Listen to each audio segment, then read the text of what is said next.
दात मुकम्मल कर ली गई है, अब सिर्फ डालने की तैयारी है। यानी हुकूमत कैसे बनेगी, उसकी बंदर बांट कैसे होगी, किसको क्या मिलेगा, इसके बारे में चीज़ें और फार्मूला तय पा गया है।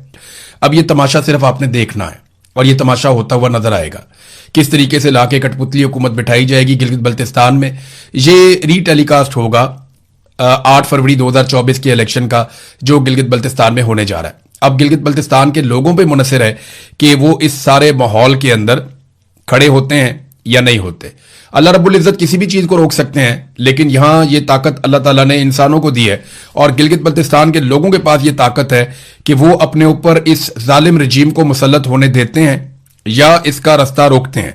अगर ये जालिम रजीम मुसल्लत हो गया तो मेरी बात याद रखिएगा, मैं हर गिलगित बल्तिस्तान के शहरी को यह कह रहा हूं कि 5 साल तक उनका हक मारा जाएगा, उनके तमाम वसाइल पर कब्जा किया जाएगा।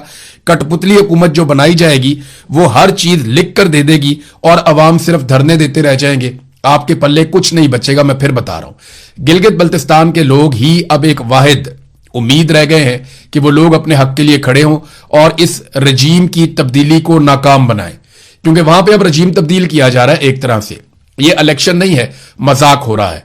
प्री पोल रिगिंग हमने बड़े पैमाने पर देख ली है और पोलिंग वाले दिन की रिगिंग अभी हमने देखनी है और उसके बाद जो नताइज आएंगे वो भी हमने देखने हैं और उसके बाद फिर ये कौम को बजट के अंदर उलझा देंगे। यानी करेंगे ये कि गिलगित बल्तिस्तान में धांधला अनाउंस करने के फौरन बाद ये बजट की खबरें चलानी शुरू कर देंगे पाकिस्तान के मीडिया पे और गिलगित बल्तिस्तान का इलेक्शन कहीं गायब हो जाएगा।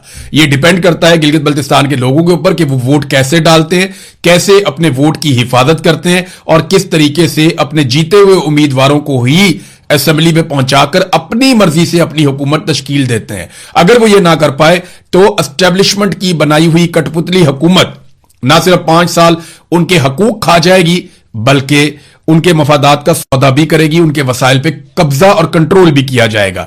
अब नाज़रीन आ जाए कश्मीर की सूरत हाल पे, तो कश्मीर में बड़े पैमाने पे सिक्योरिटी फोर्सेस दाखिल होना शुरू हो गई हैं। उनकी वीडियोस आ रही हैं और वीडियोस के ऊपर जो लोग तबसरा कर रहे हैं वो तो मैं यहां बयान भी नहीं कर सकता। तो कश्मीरियों के अंदर एक नफरत की आग लगाई जा रही है।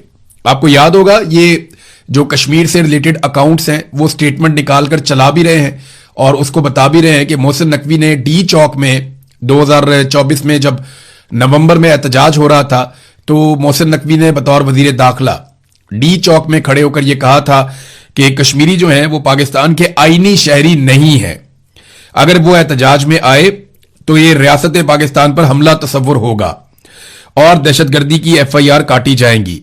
अब पाकिस्तानी फोर्सेस जो है वो उस वक्त आजाद कश्मीर में दाखिल की जा रही हैं जिस वक्त आजाद कश्मीर के शहरी अपने बुनियादी हुकूक के लिए, अपने आईनी और कानूनी और जमहूरी हुकूक के लिए, अपने सियासी हुकूक के लिए आवाज उठा रहे हैं और पुरअमन एहतजाज करने जा रहे हैं। तो बड़े पैमाने पर फोर्सेस को वहां पे दाखिल किया जा रहा है।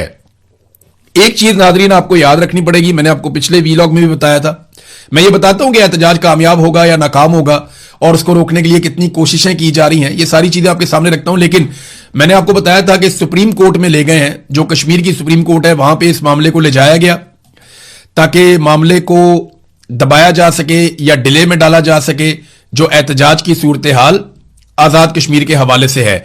अब उसमें जो सबसे मेन मुतालबा है वो 12 मुहाजिर नशिस्तों का है। मैंने आपको पहले भी बताया था जब पिछली मरतबा यह एहतजाज हो रहा था कि हुकूमत शायद सारा कुछ मान जाए लेकिन ये 12 मुहाजिर नशिस्तों के मामले पे एस्टेब्लिशमेंट नहीं मानेगी, क्योंकि इन्हीं 12 बंदों के जरिए से वो पूरे आजाद कश्मीर को हमेशा से कंट्रोल करते आए हैं।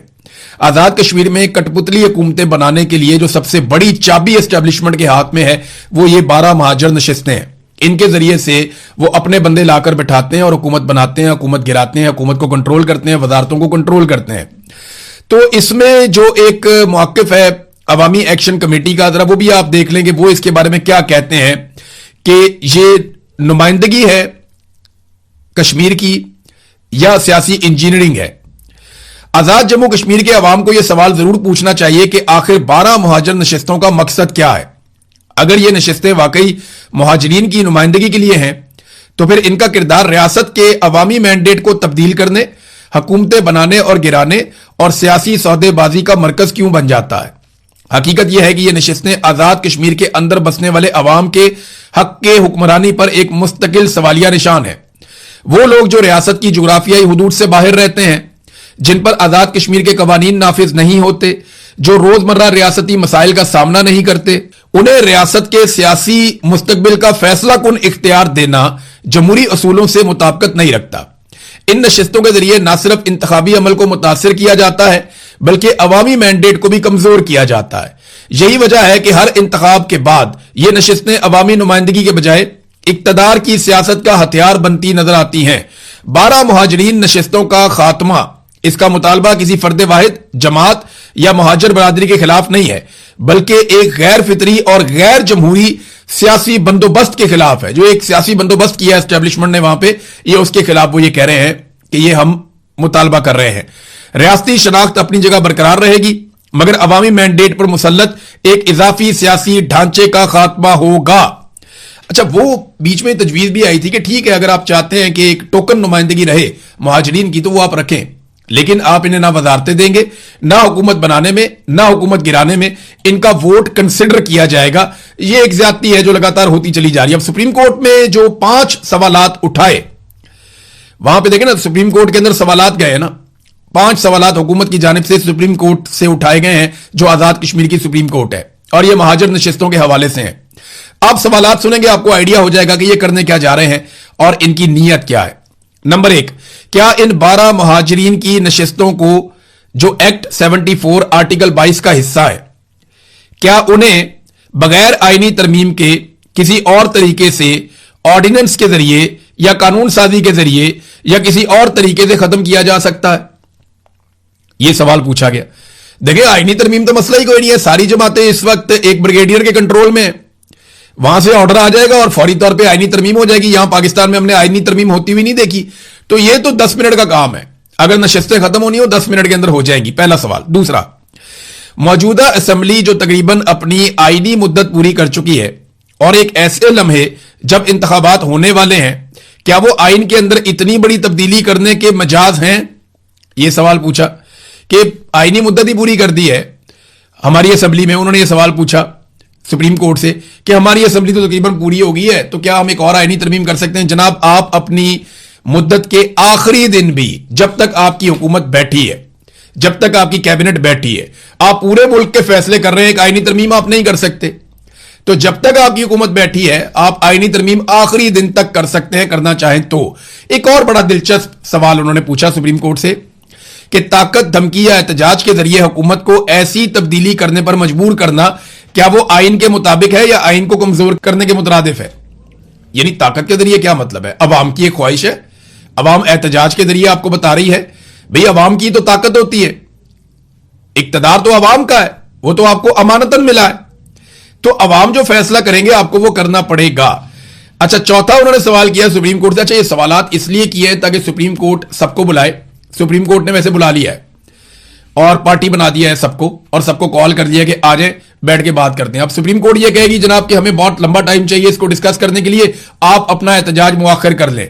तो क्या अवामी एक्शन कमेटी 9 जून का अपना एहतजाज मुआखिर कर सकती है? देखिए, अगर वो ये एहतजाज मुआखिर करती है तो इसकी एक मिसाल होती है कि वो धुआं मार जाएंगे, फिर यानी फिर लोग उन पर एतबार नहीं करेंगे, बड़ा काम खराब होना शुरू हो जाएगा। अवामी एक्शन कमेटी में यह सोच है कि अगर वो पीछे हटते हैं अपने मुतालबात से तो अवाम के अंदर एक बेचैनी पैदा होगी और एक मायूसी पैदा होगी, और वो नहीं चाहते कि वो मायूसी पैदा हो। लिहाजा यह भी हो सकता है कि वो कहें हम अपना एहतजाज करते रहेंगे, हम बैठ जाते हैं आगे पुरअमन तरीके से और सुप्रीम कोर्ट ऑफ पाकिस्तान इसके ऊपर सुन ले। और अगर आपने इमरजेंसी में सुना है तो 24 घंटे 48 घंटे लगातार सुनिए, सुनने के बाद फैसला कीजिए इसके ऊपर, फिर हम अपना फैसला करेंगे। अच्छा, एक और जो सवाल पूछा गया सुप्रीम कोर्ट से वो ये कि ऐसा एहतजाज या तहरीक जो आईनी अमल को मुतासिर करे या इंतखाबी अमल को मुतासिर करे, ऐसे एहतजाज की सेहत के हवाले से वादे किया जाए जिससे जमहूरियत डी रेल हो सकती है। इसके बारे में राय, डी रेल हो सकती है जमहूरियत। यह बात ना बहुत सारे ओवरसीज पाकिस्तानियों को भी कही जा रही है। मेरे से कुछ ओवरसीज पाकिस्तानियों ने राब्ता किया, एक आधे उन्होंने जर्नलिस्ट भी हैं, उन्होंने भी राब्ता किया। उन लोगों ने कहा जी वहां पे कश्मीर में इमरजेंसी लगा दी जाएगी और हम सबको आवाज उठानी चाहिए कि 9 जून का एहतजाज मुआखिर कर दिया जाए, क्योंकि इस बात का बड़ा खतरा है कि जनाब कश्मीर के अंदर इमरजेंसी लगा दी जाएगी। मैंने एक सादा सवाल किया, मैंने कहा आज कश्मीर में किसकी हुकूमत है? तो उन्होंने कहा जी आपको तो पता ही है। मैंने कहा नहीं, मुझे नाम बताएं किसकी हुकूमत है। उन्होंने कहा जी मिलिट्री एस्टेब्लिशमेंट की हुकूमत है, फौज की हुकूमत है, वहां पे एक ब्रिगेडियर पूरा निजाम चला रहे हैं। तो मैंने कहा बदनामी किसकी हो रही है? انہوں نے مجھے بتایا کہ سیاستدانوں کی ہو رہی ہے. تو میں نے کہا پھر جو نظام چلا رہا ہے اس کو ایمرجنسی لگا کے خود سامنے آنے دینا تاکہ بدنامی بھی ان کے گلے پڑے. تو میری بات میں ان کو لاجک نظر آئی. دیکھیں بات سادی سی ہے, ابھی بھی کوئی جمہوریت نہیں ہے وہاں پہ. میں پاکستان میں جب کوئی کہتا ہے نا مارشل لا لگا دیں گے, آصف منیر صاحب, عمران خان صاحب کو میں نے یہ سوال بھی ایک دن کیا تھا تو انہوں نے کہا لگا دیں مارشل لا, جو پیچھے بیٹھ کے گیم ڈال رہا ہے سامنے آ کے کر لے. یہ عمران خان صاحب کے الفاظ تھے کہ لگا دے مارشل لا, مجھے کوئی فرق نہیں پڑتا. جو پیچھے بیٹھ کے گیم ڈال رہا ہے وہ سامنے آ کر گیم ڈالے نا, تاکہ اس کی شکل لوگ دیکھیں, لوگوں کو پتا چلے کہ بھئی یہ آدمی ذمہ دار ہے مہنگائی کے لیے, پریشانی کے لیے, غربت کے لیے, بے روزگاری کے لیے, حالات کی خرابی کے لیے, انسانی حقوق کی پامالیوں کے لیے جو ذمہ دار ہے وہ خود سامنے آ جائے. سیاستدانوں کو سامنے کر کے, اب بہت سارے سیاستدان ہیں جن کی ڈیوٹی لگائی گئی ہے کہ آپ اوورسیز پاکستانیوں کو کنٹرول کریں, اور لگاتار اوورسیز پاکستانیوں سے رابطے کیے جا رہے ہیں. انہیں کہا جا رہا ہے کہ آپ نے بالکل فنڈنگ نہیں کرنی, بالکل آواز نہیں اٹھانی, بلکہ آپ پوری کوشش کریں کہ 9 جون کا احتجاج کسی طریقے سے مؤخر کروایا جا سکے.